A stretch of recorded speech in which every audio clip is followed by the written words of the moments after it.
Yo, what's up everybody? It's Brodeur AKA Brilly, and I'm really excited to share with you my technique of creating retro and 80s style typography only using Octane Render and 3D software. So we're gonna hop inside of Cinema 4D and utilize Octane and Octane Render's camera to get this look really simply and easily with a few techniques. So let's go.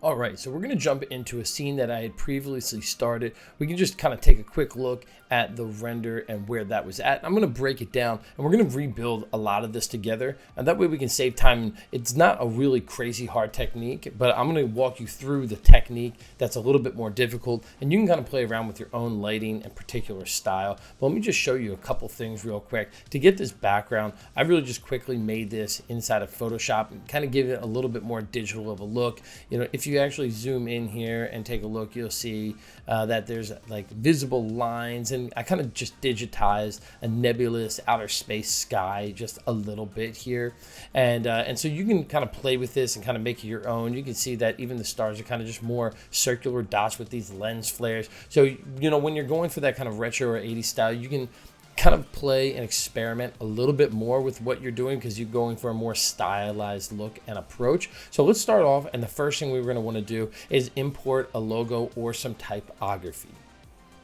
So I'm going to come up here and I'm going to go to File and Merge Objects, and I'm going to merge in some Illustrator files that I have. I'm going to start out and I'm just going to bring in some of my Brilly logos, and we'll base this off of that.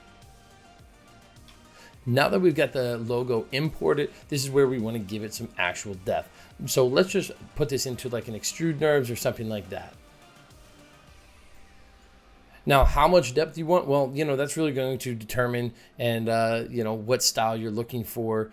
So that'll be, you know, your artistic take on this, you know, and where it's at, you know, what kind of perspective. You know, having some depth can actually look pretty cool. On the extrude, I always like to have some sort of beveled edge to it. Now, you don't have to get extremely close or extremely bubbly and rounded, you know, but having some sort of sharp edge can really help. I do have some lights on in here. Sometimes what I like to do is I like to go into options and toggle off materials. We can turn and toggle off individual lights as well, so we're not seeing those also. That's actually just the display. Let's see if I can in here. Let's see the shadow reflections tags. Maybe I thought there was a quick way of disabling or enabling lights. I know there is. But let's just keep this one moving. And for the lights here, I'm just going to disable them right here in the display. And let's go in and let's just see what the corner and edge quality looks like as I begin to try to get some sort of bevel onto this edge. Right, and so I don't need it to be super round and bubbly, but you know, even something like that, let's just go with like a solid 2 here.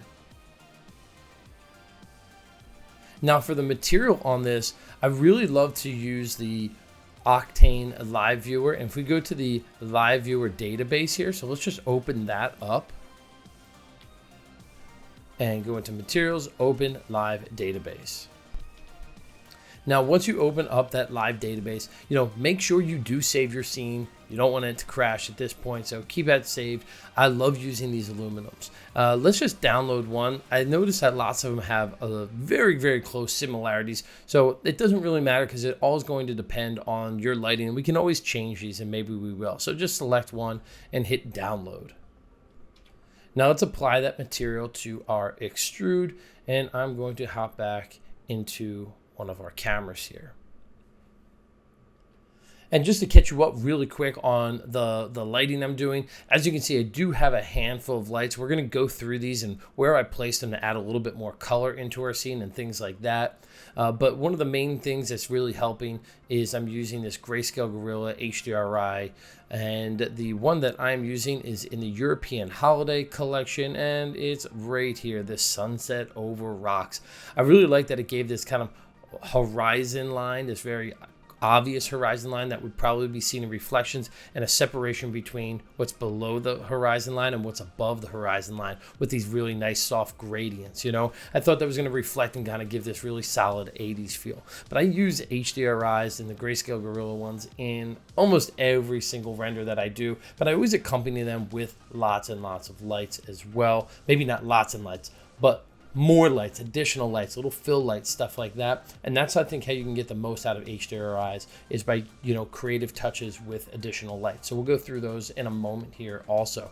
But why don't we just take a look at what the live viewer looks like right now with the current setup. So pretty bland, not a whole lot of pop that's happening quite yet from that material. You can see that I did make another material based off that aluminum, and let's just throw that on there. You can see all that's really happening is it's a little bit sharper of a reflection. So let's put the one we just downloaded, just so it's kind of the base.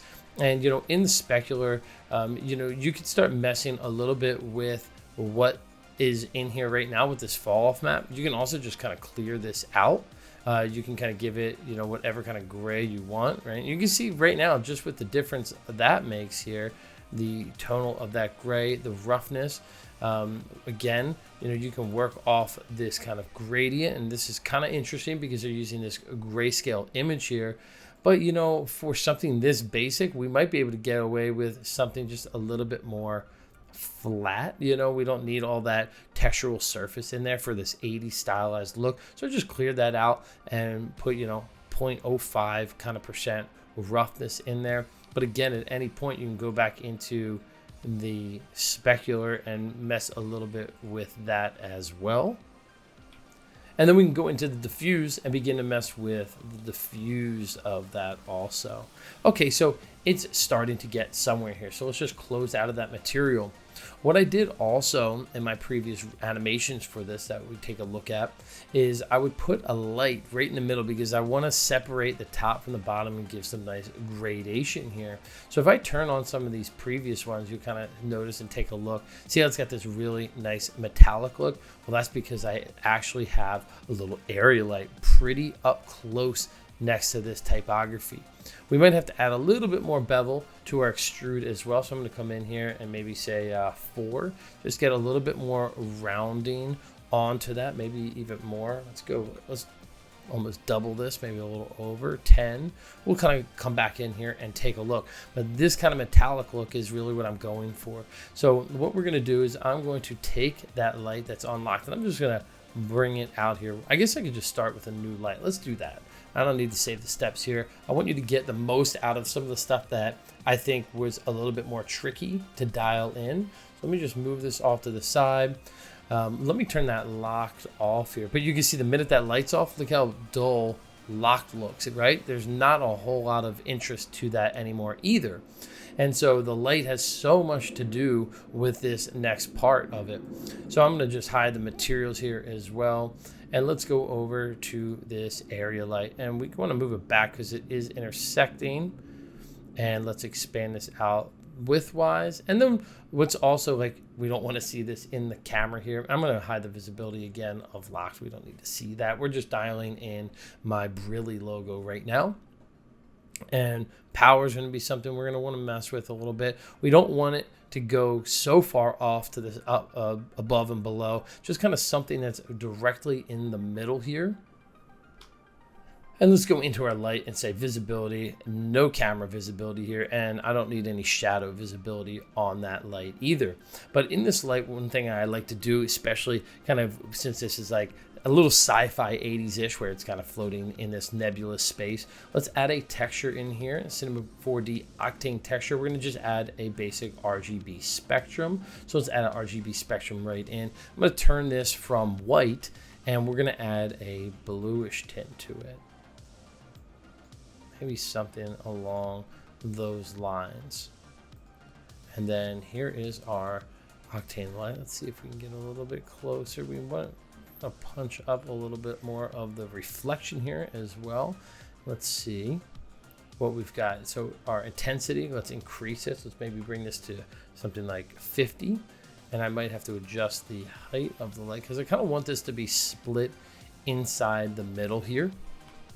And now let's start tweaking that material again. So we'll come over here, we'll open up this material. And so basically I want to get this a little bit more metallic. I want it to reflect the environment a little bit better, as well as reflect that light a little bit better. So I'm going to come into the specular. I'm actually going to brighten the specular up a bit. I do want that to be a little bit brighter. So you can see here, the darker I kind of get it, the more that the glossiness kind of disappears. So let's brighten that up. I want to see a lot of reflection. And then in the diffuse, we can bring this a little bit darker too. You can see that now we're going to start playing a little bit more with a much more polished and glossy look to this material, where it reflects the environment a heck of a lot more. And now just like that, now we're getting to a pretty close spot. And now, you can go into your Octane light that we put here, this little area light. And you can play with the idea of expanding this out more, or taking it in a little bit. That's going to now be driven by your look. Now this logo that I'm using, the typography or the font of it, it's kind of a lot more tall. I think this can potentially work better when you have something that's smaller typeface itself. Not so large, but I think this is going to hold up fairly well once we continue to dial the look in. But now I've got this kind of nice like chrome 80s type in here, this chrome 80s material. Now this is the base, and what we want to start doing is adding some additional lights to give a little bit more pop. So you'll see here, I've got some lights set up. Let's just turn some of these on, then we'll break down what in fact they are doing. Well, this one's pretty basic and straightforward. I've got a light right below here, right below whatever type you're using, just again, another area light. You can see the further I go down, the more of a gradation that happens. The closer I get, the sharper it falls off. Again, this is going to be just dialed into look. So I'm going to kind of pull this down a little bit. I kind of wanted to have this cool gradation to there. And let's just dissect this. Really basic, right? 50% power, RGB spectrum with this kind of fuchsia color to it. And then in addition to that, you'll see that I also have a light that kind of just comes inside. Again, basically the same thing, this fuchsia look. And you can move this forward or backward in space if you have like a lot of depth to your letter. And this is going to kind of fill it as it kind of goes back. But again, really, really simple and straightforward on this one too, of it just basically kind of filling in some light on the inside. I kind of like this one kind of going more into a dark area. I think if I did less extrusion, maybe I'd want to have some light kind of leak in with that fuchsia color on the inside of the letter form or its counter form, things like that. But for this, I like it kind of going back into this dark mystery. But again, now this is the base. I think this is pretty solid, a pretty solid look to start off with this base. I'm actually really fine with graininess. Obviously, I could throw way more samples. You see, I'm in direct lighting right now.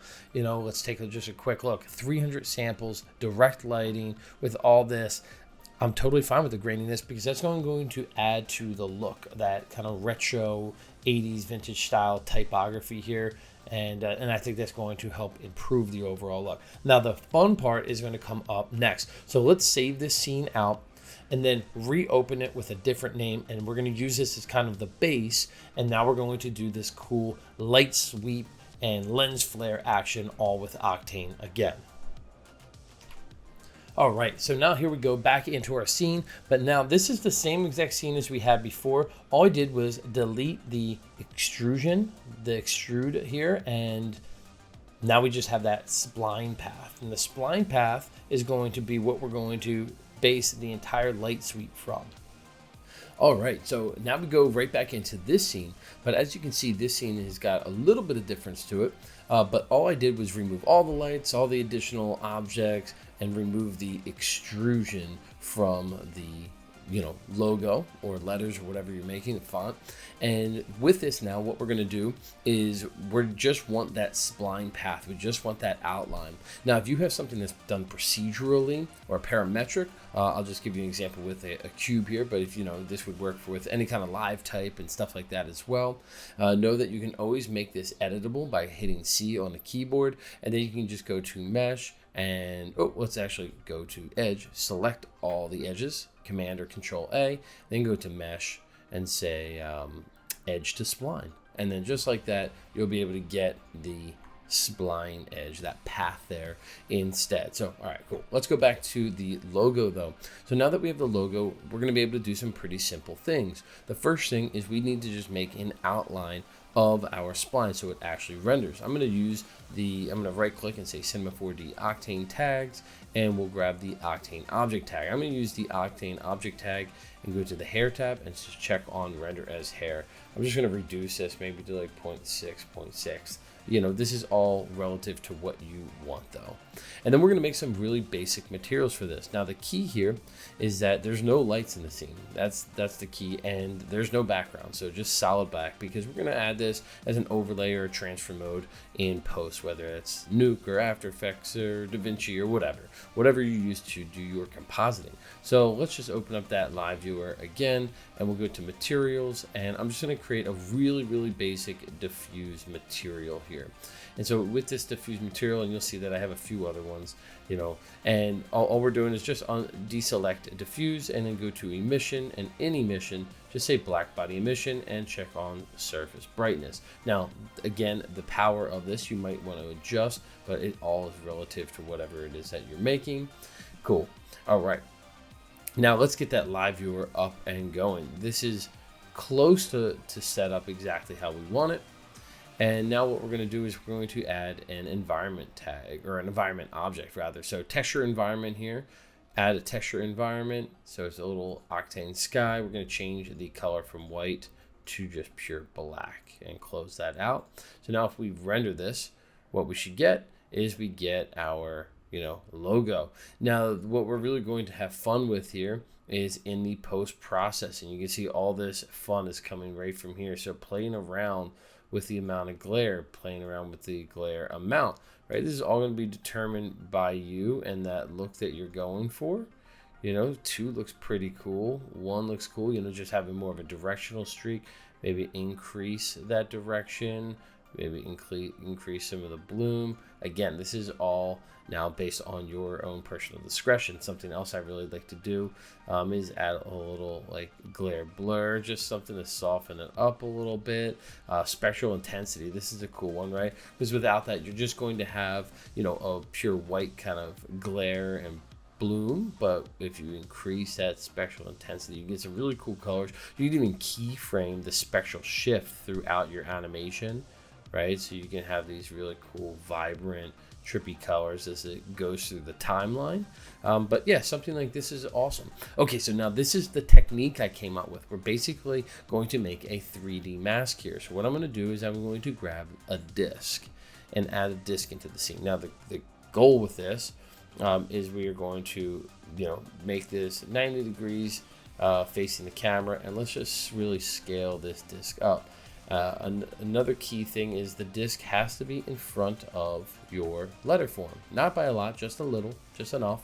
And the disk, we're going to give it an inner radius. Let's just come right in here. You can see the inner radius that's beginning to form. Perfect, right? And as that letter or object goes through, that's going to be like this 3-dimensional mask. Okay, so let's go out of edge mode and go back into modeling mode and select the disk here. And let's just change the shape so it's not a perfect circle. So I'm going to just go into Z or into Y, right? And you can see that we can begin to kind of mess with the overall shape of this circle here. And I kind of want it to be a little bit more slender than it is round. So kind of give me this oval type shape here. And now check this out. This is how simple this is going to be. All we have to do is now keyframe this disk as it passes, and we get this really cool light ray, light sweep that can come across any letter form. Then we're just going to take this sequence.